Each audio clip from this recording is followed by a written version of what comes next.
천상의 책 1권 46장 천상 혼인을 위한 마지막 준비. 자기 부정과 고통에 대한 갈망. 예수님의 감미롭고 매력적인 저 말씀들을 제대로 설명할 수 있는 사람은 아마 없으리라. 내가 말할 수 있는 것은 다만 그 결과 내 안에 고통에 대한 열망이 세차게 불타올라서 어떤 고통이라든지 받지 않고서는 못 견딜 지경이 되는 것이 거의 자연스러운 상태가 되었다는 것. 그래서 그때부터 고통이 없는 것을 가장 큰 불행으로 여기게 되었다는 것뿐이다.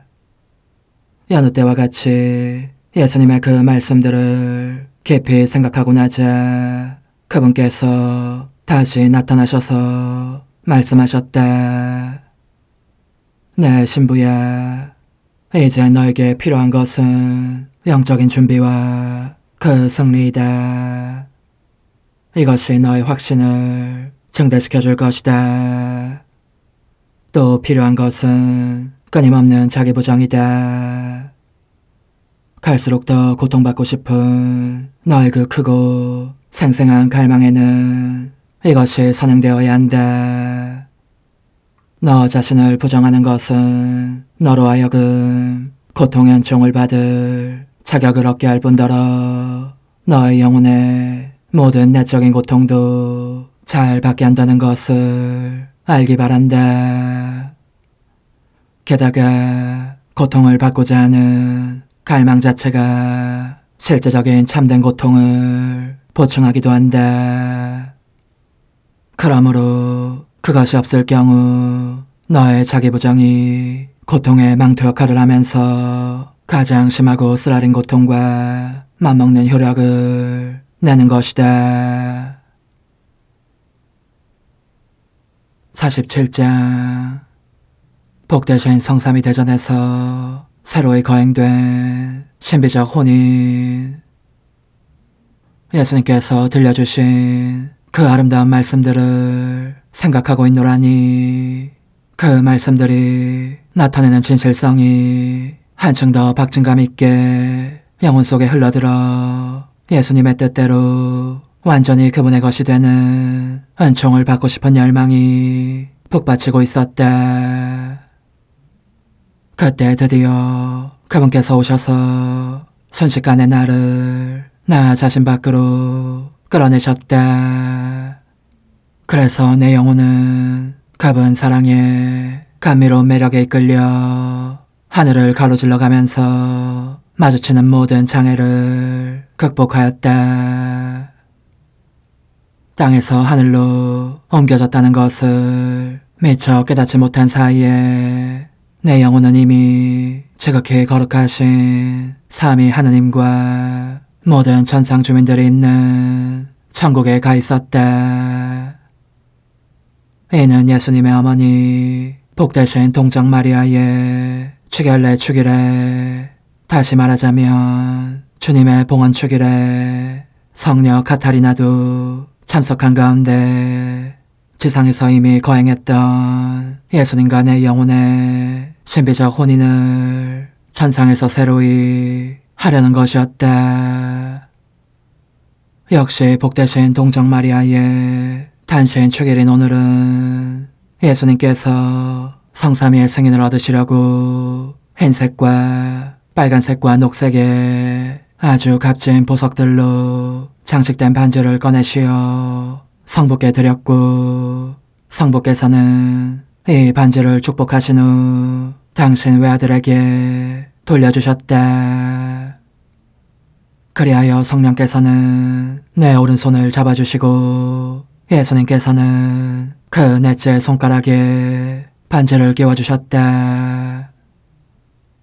이어서 성삼위께서 한 분씩 차례로 내게 입맞추시며 특별 강복을 베풀어 주셨다.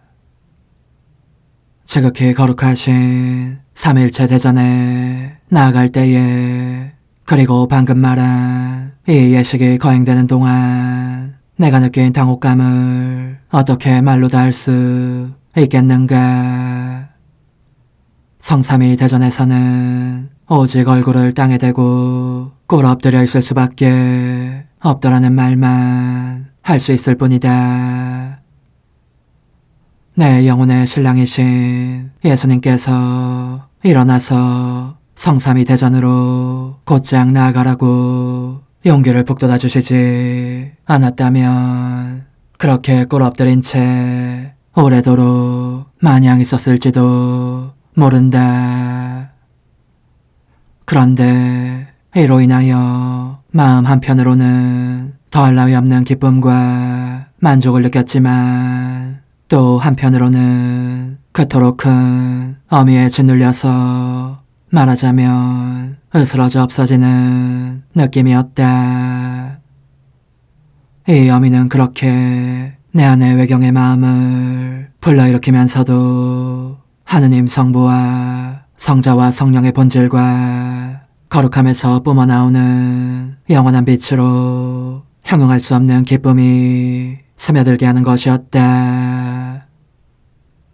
이외 다른 일들에 대해서는 입을 다물고 있는 것이 날성 싶다. 지금까지 이미 말한 것보다 더 엉터리 없이 서술하지 않기 위함이다. 우리 인간의 언어로는 그것이 말이건 글이건 내 영혼이 받은 그 모든 신성한 인상을 도저히 전달할 수 없기 때문이다. 48장. 영혼 안에 내재하시는 성삼위께서 하느님의 뜻을 선물로 주시다. 그러므로 내 영혼이 몸속으로 돌아온 후에 일어난 일로 넘어가겠다. 영혼 안에서 일어난 일에 실제적인 인력에 몸이 거의 완전히 흡수된 상태로 있었으니 말이다. 처음에는 빈사 상태로 얼마나 많은 고통과 아픔을 겪었는지 아무래도 곧 죽을 것 같은 느낌이 들었지만 며칠 후 예수님께서 완전히 회복시켜 주셨다. 지금도 기억나는 것은 성체를 받아 모셨을 때에 예수님께서 내 몸의 감각을 마비시키신 일이다. 나는 영혼의 힘으로 천국에서와 같이 지극히 거룩하신 삼위 하느님께서 앞에 계심을 깨달았고 즉각 꿇어 엎드려 경배하면서 자신은 아무것도 아닌 자임을 고백했던 것이다. 그런 자신 속에 깊이 잠겨 있어서 말은 한마디도 나오지 않았는데 성삼위 가운데서 한 음성이 이렇게 말씀하시는 것이었다. 용기를 내어라. 두려워하지 말아라. 우리는 너가 우리의 소유임을 확인하고 너의 마음을 온전히 차지하려고 한다. 나는 이 음성을 들으면서 성삼위께서 내 안으로 들어오셔서 내 마음을 차지하시는 것을 보았고 다시 이 말씀을 들었다. 우리는 이제 너의 마음 안에 변함없고 영구적인 우리의 거처를 잡았다. 그 이후 내 안에 일어난 일에 대해서는 어떻게 설명해야 할지 모르겠다.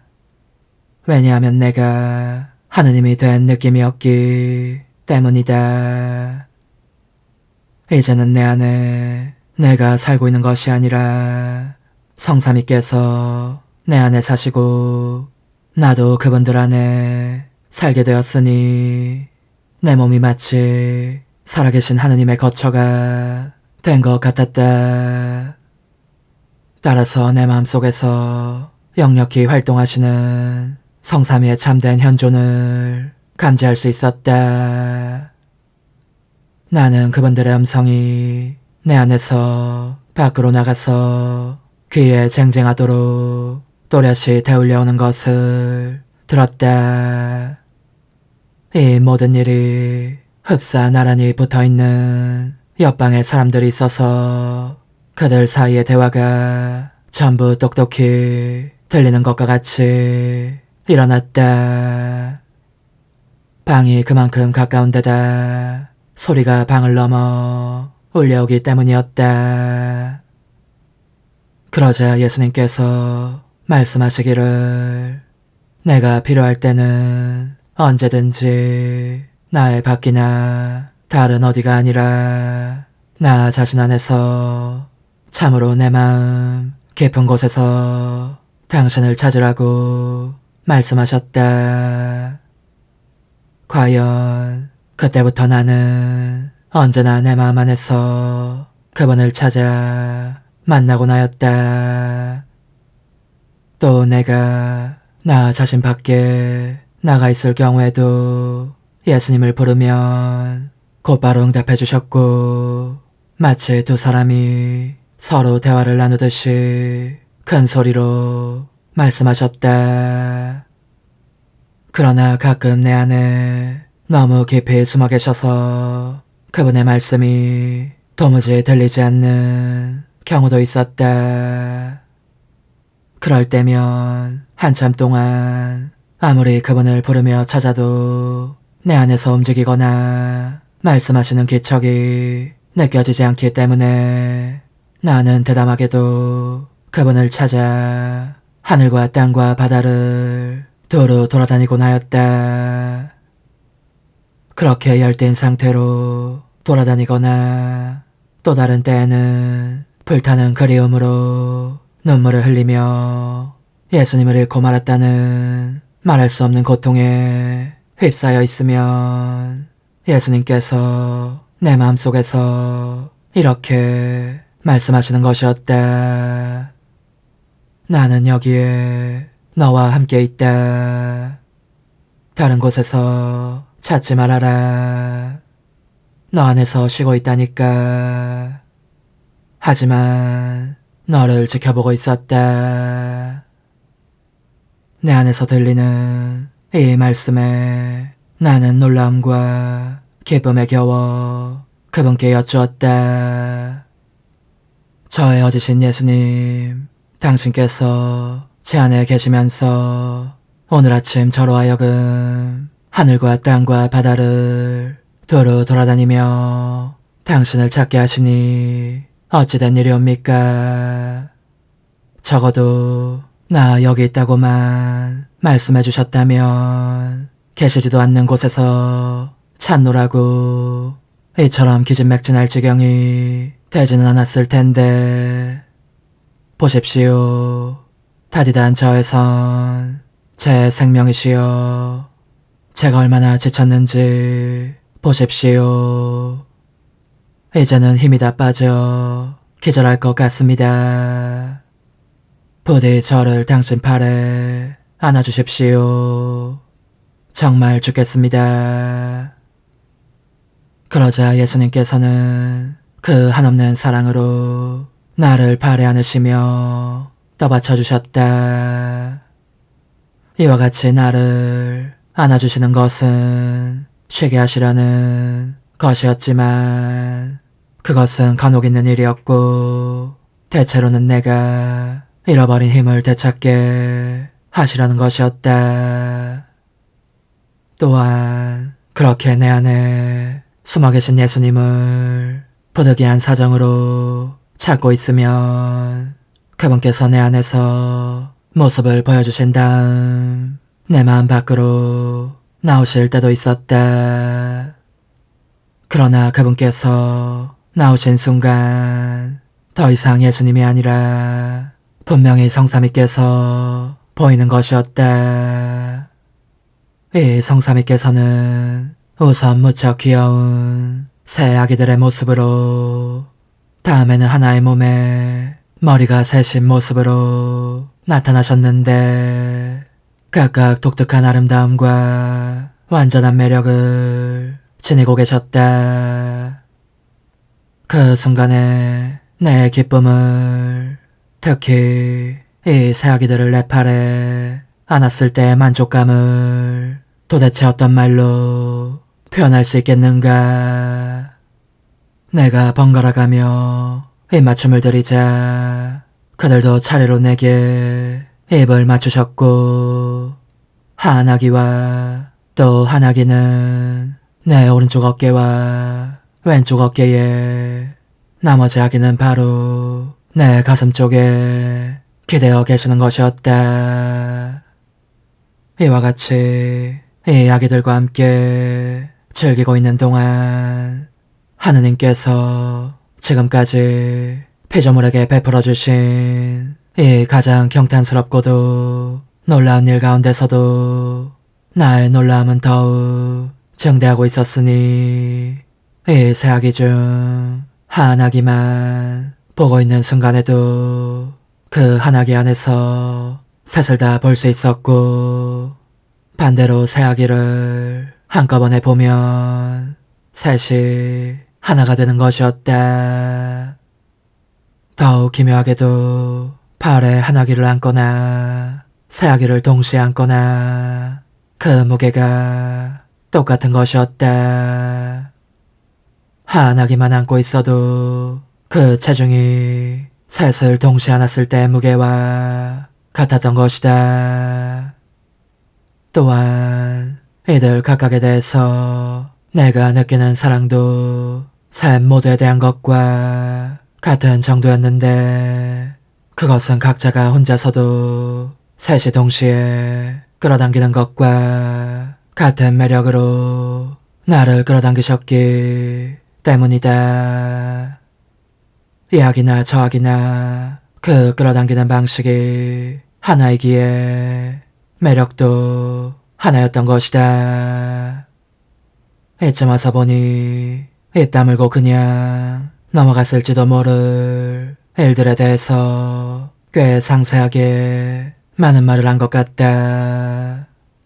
하지만 나로서는 내 영적 지도자의 명령에 순종하지 않을 수 없으니 이야기를 계속할 작정이다. 49장 세 번째 혼인, 십자가의 혼인. 다시 우리의 이야기로 돌아가면 예수님께서는 당신 순환에 대하여 다음과 같이 즐겨 말씀하시면서 내가 기꺼이 당신 생애를 본받을 마음이 되게 하시려고 힘쓰셨다.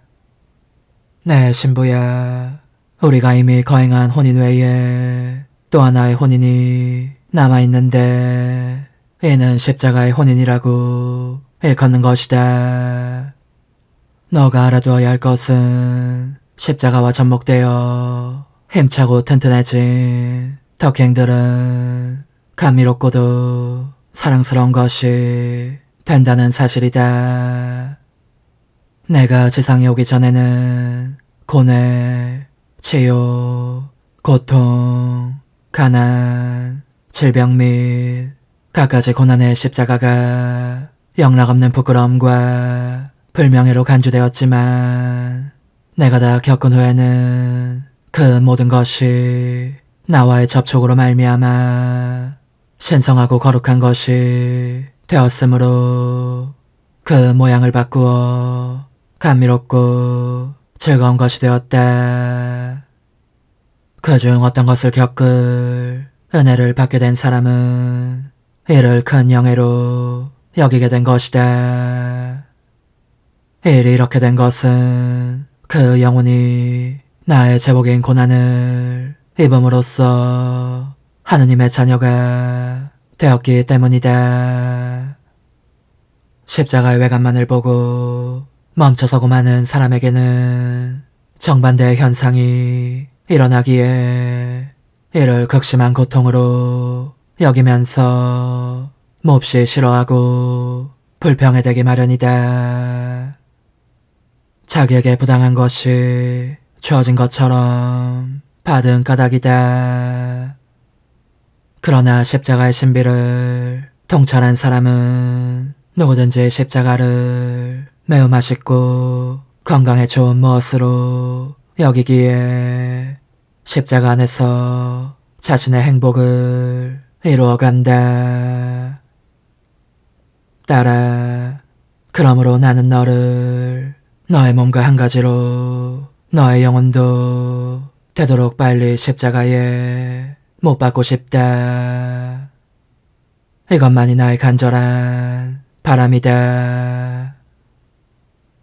예수님께서 이렇게 말씀하시는 동안 나도 그분과 함께 십자가에 못 박히고 싶은 큰 열망이 마음속에 부어지는 것을 느꼈고, 그래서 제 사랑이신 예수님, 어서 저를 당신과 함께 십자가에 못 박아 주십시오 하고 거듭거듭 청하였다. 그리고 그분께서 다시 오셨을 때에 내가 무엇보다도 중요하게 여기고 제일 먼저 청한 것은 내 죄로 인한 괴로움과 통해 및 그분과 함께 십자가에 못 박힐 은총에 관한 것이었다. 이 은총을 얻게 되면 매우 만족할 수 있을 것 같았으니 이것과 함께 모든 것을 얻게 되리라고 생각했던 것이다. 마침내 어느 날 아침 지극히 사랑하올 예수님께서 십자가에 못 박히신 모습으로 나타나셔서 참으로 나를 당신과 함께 십자가에 못 박고 싶다고 말씀하셨다. 이 말씀을 하실 때에 나는 그분의 손발을 박은 못이 보일 정도로 환한 광선이 지극히 거룩한 그 상처들로부터 내게로 뻗어오는 것을 보았다. 동시에 예수님께서 나를 못 박아주시기를 바라는 마음이 얼마나 강렬한지 고통에 대한 사랑으로 온몸이 불타는 느낌이었다. 그러나 그 순간 너무나 큰 두려움이 엄습하는 바람에 머리끝부터 발끝까지 온몸이 떨렸고, 나 자신의 허물을 새삼 절감하면서 그런 특별한 은총을 받을 자격이 없다는 생각이 들기 시작하였다. 이런 이유로 다시는 감히 주님, 저를 당신과 함께 십자가에 못 박아 주십시오 라고 청할 엄두가 나지 않았다. 그러는 사이에 예수님께서는 그 희귀한 은총을 주시려고 나의 동의를 기다리고 계시는 것 같았다. 나는 한동안 갈등에 잠겨 있었는데 한편으로는 그 은총을 청하고 싶은 크나큰 열망이 영혼 깊은 데서 솟아나고, 또 한편으로는 그럴 자격이 없다는 생각이 지워지지 않기 때문이었다. 나의 본성이 두려움에 쌓여 뒤흔들리며 떨고 있는 통에 그렇게 해달라고 예수님께 선뜻 청할 수가 없었던 것이다. 내 영혼이 이런 상태에 있을 때에 사랑하올 예수님께서 나로 하여금 그 은총을 받아들이도록 지혜로운 방법으로 촉구하셨다. 따라서 예수님의 뜻이 무엇인지를 알게 된 나는 용기를 모아 그분께 말씀드렸다. 예, 주님, 십자가에 못 박히신 제 사랑, 거룩한 정배이신 예수님, 저도 당신과 함께 십자가에 못 박힐 은총을 마침내 허락해 주시기를 빕니다. 동시에 당신께서 제게 주실 그 은총이 겉으로는 아무 표시가 나지 않게 해주시기를 빕니다. 예, 그렇습니다. 당신의 모든 고통과 아픔을, 당신의 상처들을 빨리 주시되 그 어떤 것도 다른 이들의 눈에는 띄지 않게 하시고 오직 주님과 저만이 볼 수 있게 해주십시오. 그리하여 그 은총이 내게 허락되었으니 십자가에 못 박히신 예수님께로부터 뿜어져 나오는 빗살들이 못들과 함께 지체 없이 내 손발을 꿰뚫으며 상처를 내었고, 더욱 찬란한 또 하나의 빗살이 창과 함께 내 심장을 꿰뚫었던 것이다. 그 행복한 순간에 내가 체험한 크나큰 기쁨을, 동시에 다른 모든 아픔을 능가하는 그 아픔을 대체 어떤 말로 표현할 수 있겠는가. 내가 느낀 그 평화와 기쁨과 고통은 좀 전에 나를 사로잡고 있던 두려움과 전율만큼 큰 것이었다. 손발과 심장의 통증이 어찌나 극심한지 벌써 임박한 죽음이 느껴질 정도였으니, 손발의 각 상처 속에서 못이 움직이는 것이 느껴지고 뼈가 으스러져 산산조각이 나는 것 같았다. 그럼에도 불구하고 이 상처들은 형언할 수 없도록 감미로운 기쁨을 주기도 하더라는 점을 강조하지 않을 수 없다. 고통으로 곧 죽을 것만 같은데 놀랍게도 크나큰 원기와 힘이 전해지는 것도 동시에 느낄 수 있었으니, 고통 그 자체가 생명을 떠받치는 힘이 되어 나를 죽지 않게 했던 것이다. 뿐만 아니라 외적으로 아무 상처도 드러나지 않았지만 신체적으로는 그 극심한 아픔이 고스란히 느껴지고 있었고, 그러므로 고해사제가 찾아와서 순종을 명하며 신경소축으로 뻣뻣해진 내 팔의 마비를 풀어주려고 했을 때에, 특히 십자가에 못 박히신 예수님께로부터 나온 빗살과 목과 창에 찔린 상처 부위들은 그야말로 죽음 같은 고통을 일으키는 것이었다. 정신을 잃게 했을 정도로 극심한 이 고통이 상당히 완화된 것은 사제가 순종의 이름으로 즉시 가라앉으라고 명령한 직후였다. 오, 거룩한 순종의 기적이여, 너는 내게 가장 중요한 것이 되었도다. 우리의 자매인 죽음과의 힘겨운 싸움 속에서 단말마의 고통을 느낄 때마다 너 순종은 얼마나 자주 이를 가라앉히며 즉시 생명을 돌려주곤 했는지. 그런즉 솔직히 말하자면 이 고통들이 사제의 명령에 순종하여 다소 완화되지 않았다면 나는 그의 권위에 복종하지 않았을지도 모른다.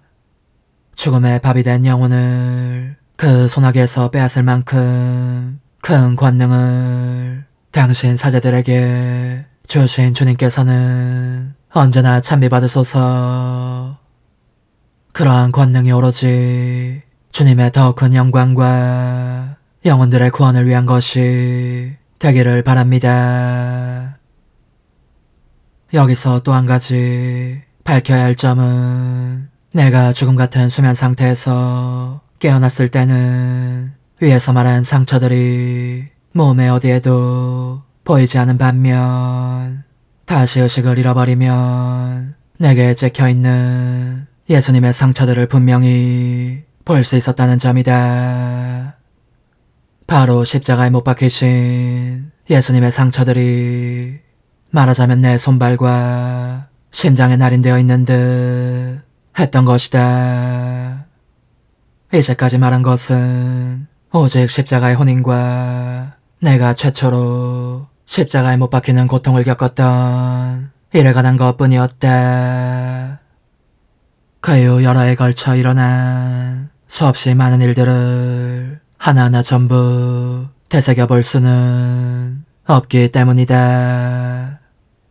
하지만 글로 적으라는 명령을 받은 이상 내게 가장 깊은 영향을 끼친 중요한 일들에 대해서 즉 앞에서 말한 십자가 고통과 관련하여 내가 1899년까지 겪은 일들에 대해서 되도록 진솔하게 말해보고자 한다.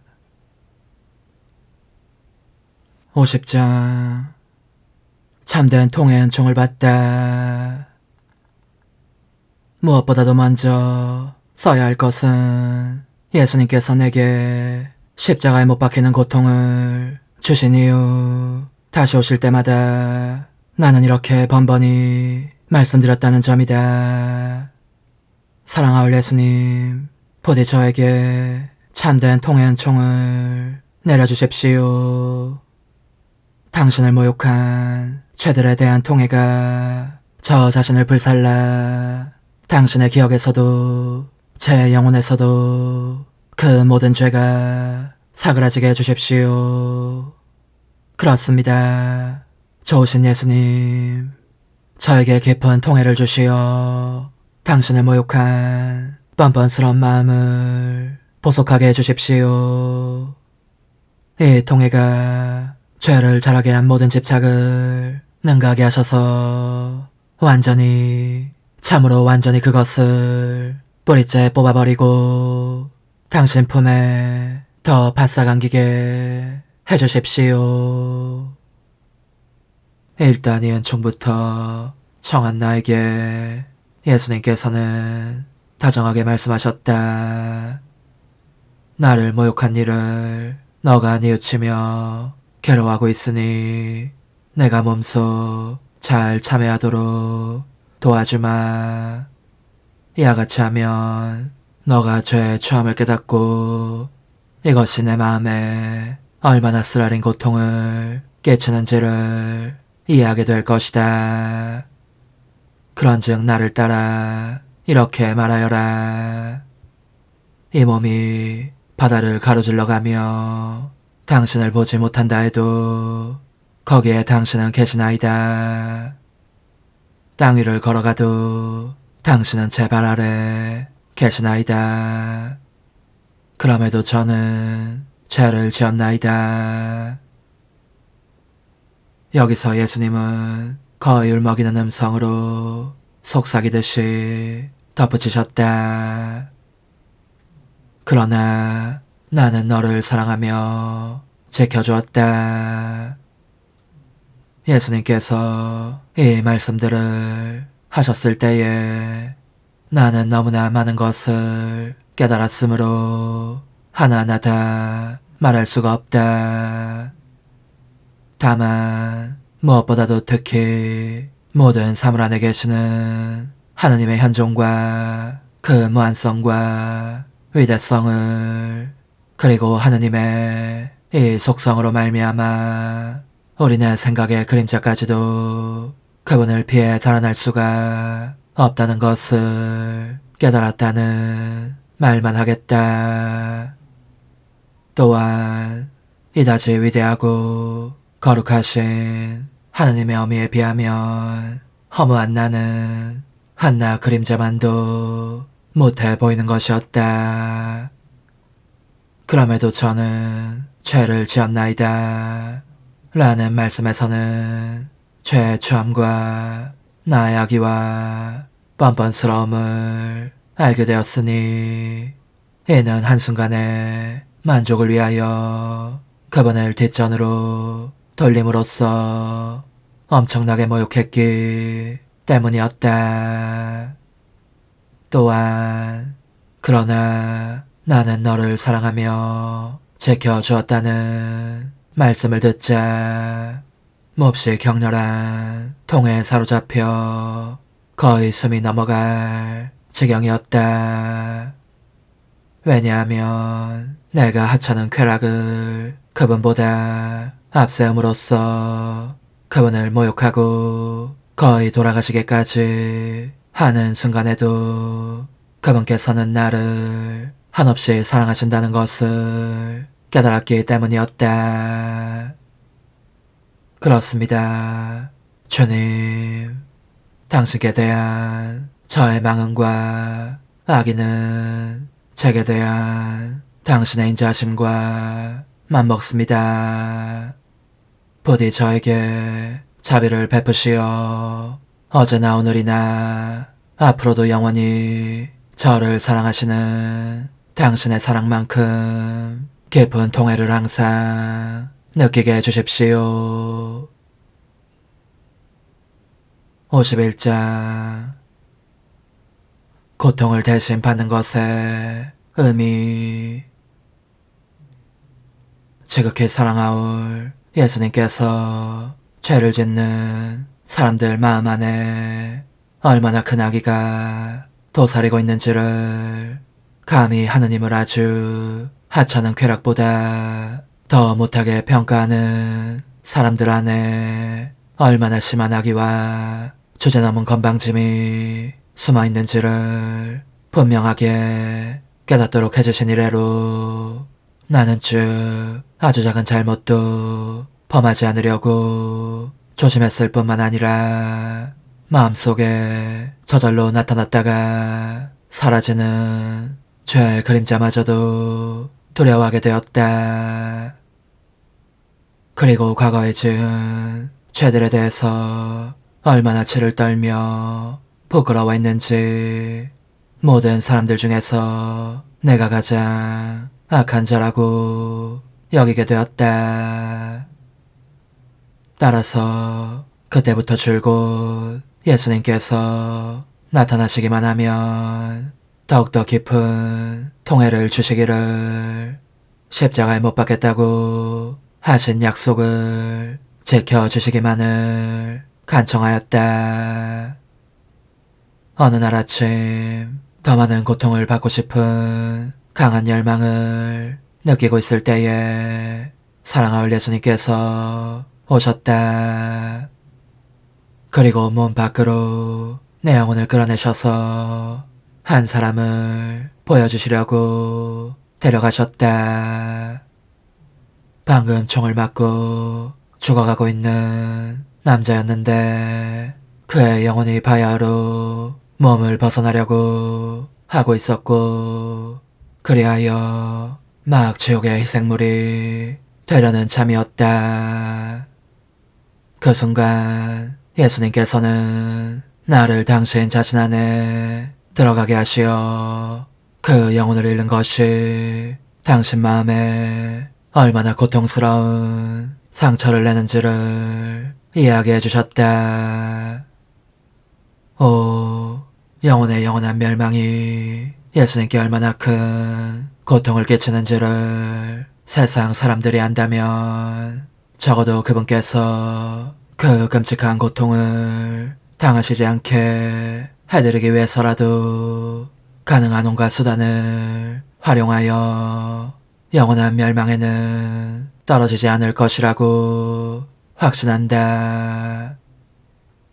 그런데 총소리가 나는 곳에 예수님과 함께 있었을 때에 그분께서는 나를 더 가까이로 끌어당기시면서 내 귀에 대고 이렇게 속삭이셨다.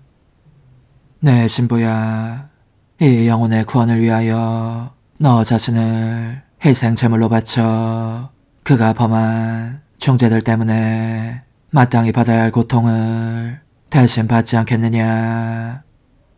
이에 나는 예수님, 그가 받아야 할 모든 고통을 기꺼이 떠안겠습니다.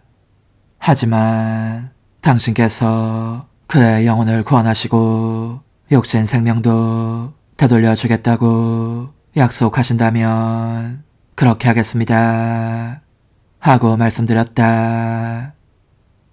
그러자 예수님께서는 나를 몸속으로 돌아오게 하셨는데 끔찍한 고통들을 얼마나 많이 겪었는지 그러고도 어떻게 살아남았는지 아직도 모를 지경이다.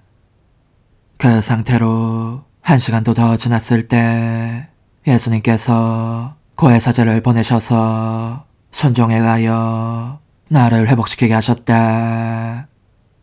그러나 내가 너무 심한 고통에 시달리고 있었으므로 고해사제는 미처 나의 순종을 얻어낼 겨를이 없었다.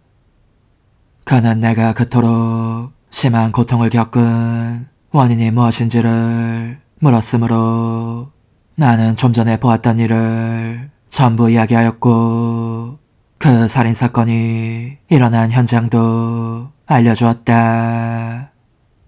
사제는 내가 지적한 바로 그곳에서 살인사건이 일어났음을 확인하였고 그 사람은 이미 죽은 것으로 여겨지고 있다는 말도 덧붙였다. 나는 사제에게 예수님께서 그 사람의 영혼을 구원하실 뿐만 아니라 살아있게 해주겠다고 약속하셨으니 그럴 리가 없다고 말했다. 사실 이 일을 이루기 위하여 나는 그의 영이 몸을 떠나지 않도록 주님의 은총으로 힘껏 노력하지 않을 수 없었던 것이다. 그 후 누구나 죽은 줄로 여겼던 그 사람은 소생하여 조금씩 건강을 회복하고 있다는 소식이 들렸는데 그는 지금도 살아있다. 주님께서는 영원토록 찬미 받으소서. 52장 십자가의 고귀함. 예수님에 의해 여러 번 다시 십자가에 못 박히다. 이제 예수님과 함께 십자가에 못 박히고 싶었던 나의 간절한 열망 이야기로 돌아가겠다.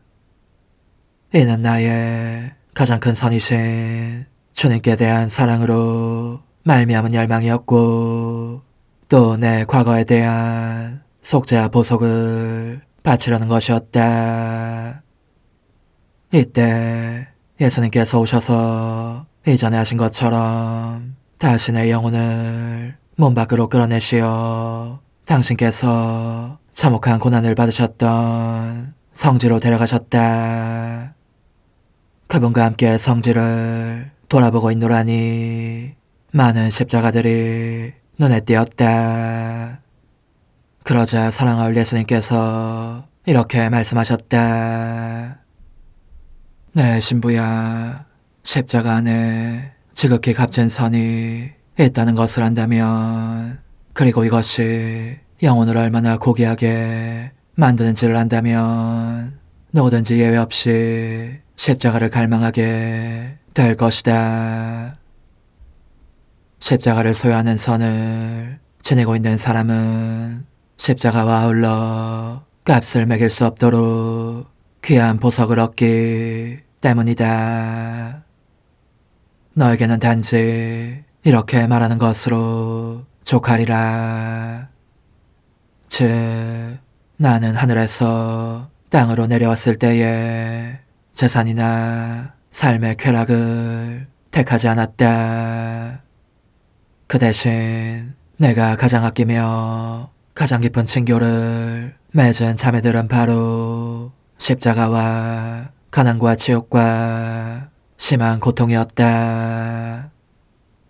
이들을 보면서 나는 순환과 십자가상 죽음의 때가 하루라도 빨리 오기를 언제나 열렬히 바라고 있었다. 거기에 영혼들의 구원이 달려있기 때문이었다. 예수님께서는 이 말씀을 하시면서 나로 하여금 당신께서 고난 중에 겪으신 모든 기쁨과 즐거움을 동시에 맛보게 해주셨다.